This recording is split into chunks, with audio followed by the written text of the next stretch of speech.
بنسمع عن استخدام الخلايا الجذعية في علاج العديد من الأمراض، لكن الجديد هو أن الخلايا الجذعية بيتم استخدامها في عمليات التجميل والليزر وإزالة التجاعيد، ومن المنتظر أن يحقق طفرة في السنوات القادمة.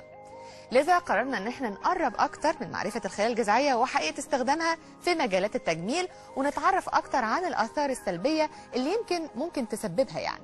بشرفنا يكون معانا الحديث النهارده عن موضوع الخلايا الجذعية دكتور ابراهيم كامل، استشاري جراحات التجميل والليزر بكلية الطب جامعة عين شمس. اهلا وسهلا بحضرتك. اهلا بيك يا فندم.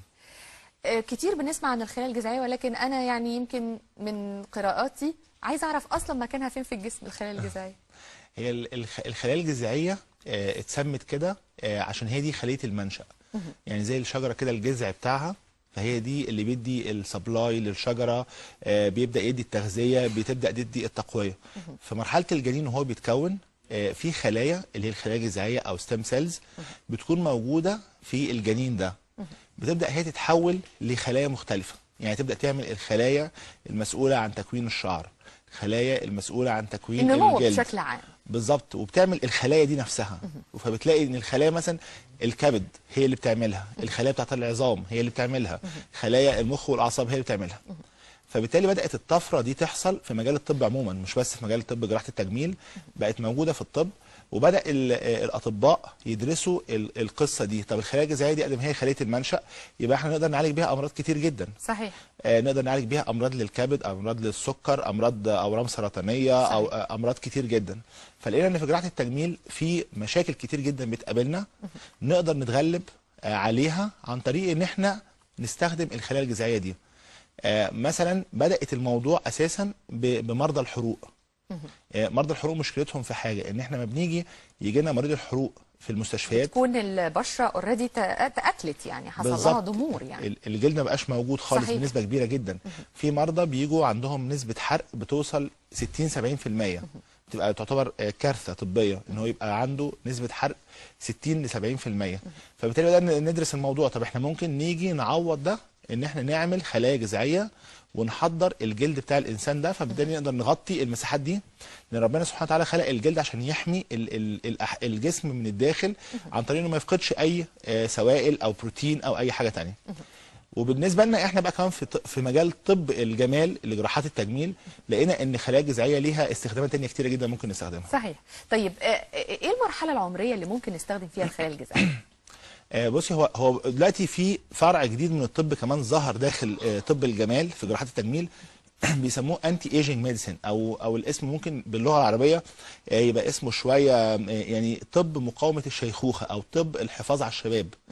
الطب دوت بقى ليه مؤتمرات في كل حته في العالم دلوقتي. يعني عايز اقول لك ان ممكن يتعمل 4-5 مؤتمرات في خلال السنه عن الموضوع ده. وبداوا يسموا القصه دي كمان ريجنراتيف سيرجري، يعني الجراحات المجدده للخلايا.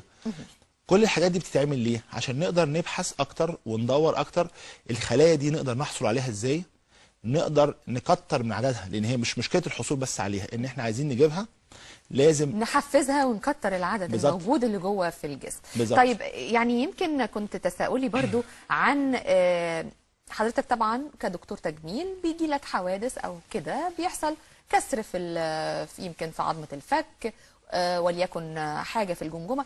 حضرتك ازاي بنستخدم الخلايا الجذعيه في التوقيت ده؟ في حالات كتير زي ما انت قلتي بالظبط كده، حالات زي كسر الفك مثلا. ممكن الكسر يكون كسر بدون فقدان في العظام. يعني الكسر لو جينا حطيناه جنب بعضه وحطينا شريحه ومسامير هنلاقي ان الكسر ده بدا يلتئم. في حالات بيبقى فيها فقدان في العظام مساحه معينه. هنا كنا زمان بناخد رقعه عظميه من منطقه ثانيه زي مثلا عظام الفخذ او عظام الحوض، ناخد جزء ونبدا نحطه في المنطقه دي، نملى الفراغ ده. دلوقتي الخلايا الجذعيه التقنيات بتاعتها نقدر نخليه نحط من الخلايا الجذعيه في المنطقه ديت، فبالتالي تقدر هي تبني الخلايا العظميه في المكان ده، وبالتالي نقدر نغطي يعني الفراغ ده. بناخد يمكن عايزه بس اوضح للمشاهد العربي والمصري ازاي بنستخدمها. يعني دلوقتي مثلا زي ما حضرتك قلت ان في منطقه او سبيس مش موجوده بالظبط، فراغ. بناخد فراغ، بنقدر ازاي نكون الخلايا الجذعيه ونرجعها تاني نحطها في المكان ده؟ بنحصل على الخلايا الجذعيه مثلا ليكن عن طريق الدهون. اكتر مكان في خلايا جذعيه الدهون. هي الدهون. وعشان كده احنا في طب جراحه التجميل باقي فروع الطب بتحتاج لنا في الحكايه دي. احنا بنقدر نعمل شفط للدهون او شفط للخلايا الدهنيه، فبالتالي نقدر نسحب كميات كبيره من الخلايا الدهنيه، وبالتالي نقدر نحضر منها الخلايا الجذعيه دي. الخلايا الجذعيه ممكن ناخدها نبدا نحضرها ونحولها الى سائل نقدر نحقنه في المنطقه اللي فيها الفراغ دي، اللي فيها الفراغ العظمي دوت. أيوة. فبالتالي الفراغ العظمي ده بعد شويه يبدا يتكون ويبدا يعمل عظام في المنطقه ديت. التقنيه دي لما بتنجح او هتنجح ان شاء الله في المستقبل القريب، هي طبعا نجحت على مستوى التجارب ونجحت في بعض الحالات الاكلينيكيه، ده هيخلي باقي فروع الطب تقدر تستخدم الخلايا الجذعيه في حقنها في الاماكن اللي فيها امراض زي مثلا زي السكر. صحيح. تتحقن في البنكرياس، في الكبد، تتحقن في الكبد، حتى كمان في مجال الاعصاب. طبعا خلايا الاعصاب ما بتتجددش، لكن لما يجي يقدر الطب يوصل لانه يحقن الخلايا الجذعيه في مثلا النخاع الشوكي، ده بيحل مشاكل كبير جدا في المستقبل. هي طبعا لسه ما حصلتش للناس اللي مثلا لا قدر الله حصل عندهم شلل او حاجه نتيجه ان النخاع الشوكي حصل فيه مشكله. فبالتالي الامل كبير قوي في ان يحصل في تجديد الخلايا الجذعيه. بالظبط. ظهرت امتى التقنيه دي؟ يعني تقريبا موجوده، يمكن انا سمعت عنها من فتره قريبه جدا، ما بالظبط. كانتش كل يعني الاطباء بيعرفوها. لكن هي ظهرت امتى تقريبا؟ هي ظهرت الكلام عنها في خلال ال10 سنين اللي فاتت، لكن اللي حصل ان احنا في طب الجمال وفي جراحات التجميل احنا سبقنا قوي فيها، لان لقينا المتطلب عليها عالي قوي، ولقينا في نفس الوقت كمان ان التقنيه بالحصول عليها عن طريق التقنيات اللي احنا بنعملها طريقه تعتبر سهله لجراحين التجميل، لان زي ما قلت لحضرتك هي موجوده في الدهون. صحيح. نقدر، هي طبعا موجوده كمان في النخاع بتاع العظام، موجوده في بعض الحاجات بنقدر نحضرها من الدم، فبالتالي احنا نقدر نحصل عليها من اماكن كتير، ولقينا ان النتائج بتاعتها بتبقى كويسه قوي في الحالات اللي احنا بنستخدمها، زي مثلا الناس اللي عندهم تساقط للشعر.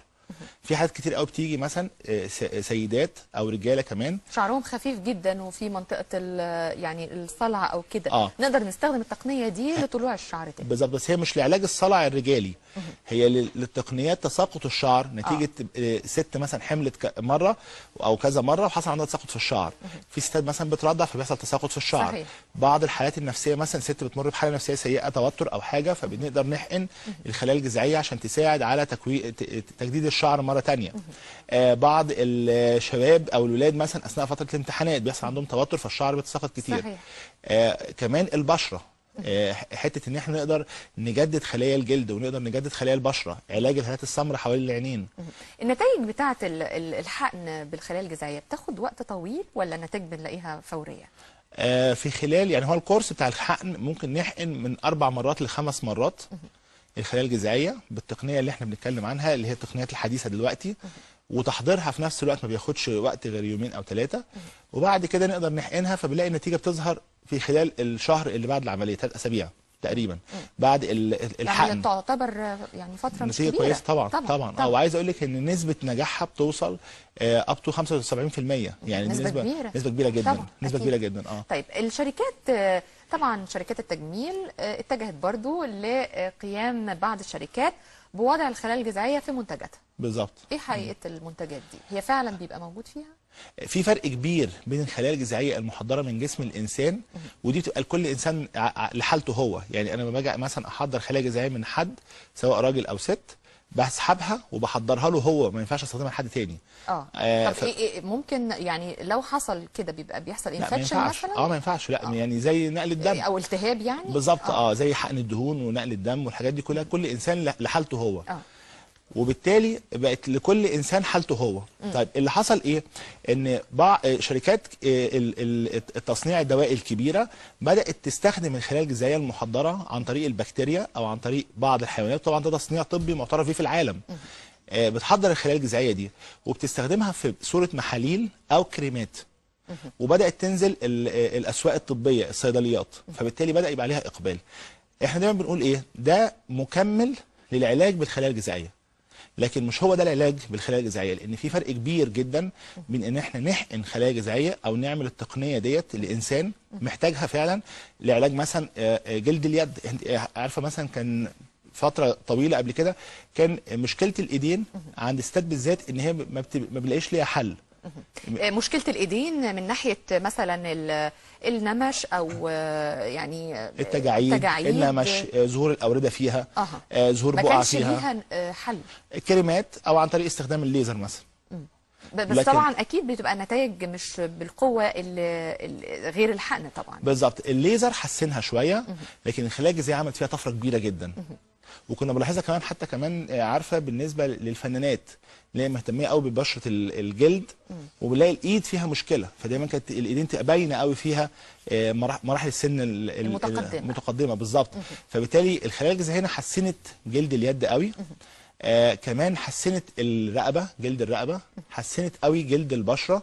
فبالتالي زي ما بقول لحضرتك بتبدا تدي الاحساس اللي هو زي ما بقول لحضرتك فكره الريجنراتيف سيرجري او الجراحات المتجدده للخلايا. هي مش جراحات في الواقع، لكن هي تابعه لجراحه التجميل، فبالتالي اتسمت في العالم كله ريجنراتيف سيرجري بالشكل ده بالظبط. تقنيه او العلاج بالخلايا الجذعيه فعلا له طريقتين، طريقه عن طريق الحقن وطريقه علاج منزلي، يعني هل بيبقى فعلا الكلام ده؟ طب عايزين نعرف. هو العلاج بالخلايا الجذعيه لازم بيتم عن طريق الحقن بواسطه طبيب جراحه التجميل المتخصص. لكن زي ما قلنا ان في شركات ادويه نزلت الخلايا الجذعيه في صوره محاليل او كريمات. دي مش علاجات بقدر ما هي العنايه بالبشره، زي فكره معجون السنان انه بيعتني بالاسنان لكن مش بيعالج مشاكل الاسنان. شامبو الشعر بيعتني بالشعر لكن مش بيعالج مشاكل الشعر. صحيح. نفس القصه الخلايا الجذعيه اللي موجوده في الصيدليات او الموجوده في صوره ادويه، هي بتعتني بالجلد، بتعتني بالشعر، لكن مش بتعالج المشاكل اللي موجوده نتيجه تساقط الشعر او عدم نمو الشعر بصوره كويسه، او الفراغات اللي بتحصل في الشعر، او بيعالج مثلا الهات السمراء، او بتعالج البشره، او بتعمل حاجه زي كده. فهي بتدي نوع من انواع الترطيب، بتدي نوع من انواع استكمال للعلاج اللي بيتعمل في الاماكن المخصصه للعلاج بالصوره ديت. هل في اماكن للخلايا الجذعيه بتكون يعني نتيجتها اعلى من اماكن تانية، زي مثلا زي ما قلت لحضرتك في الجراحات مثلا لو الفك بتبقى النتيجه بتاعته اقوى مثلا لو في علاج الحروق؟ يعني هل الخلايا الجذعيه قدرتها على العلاج تحويلها لخلايا معينه اسرع من حاجه ثانيه؟ بصي اتعمل فيها ابحاث كتير لسه، ودي لسه تحت الدراسه، لكن الواضح جدا لغايه دلوقتي ان الخلايا الجذعيه بتقدر تتحول لخلايا كتير جدا في جسم الانسان.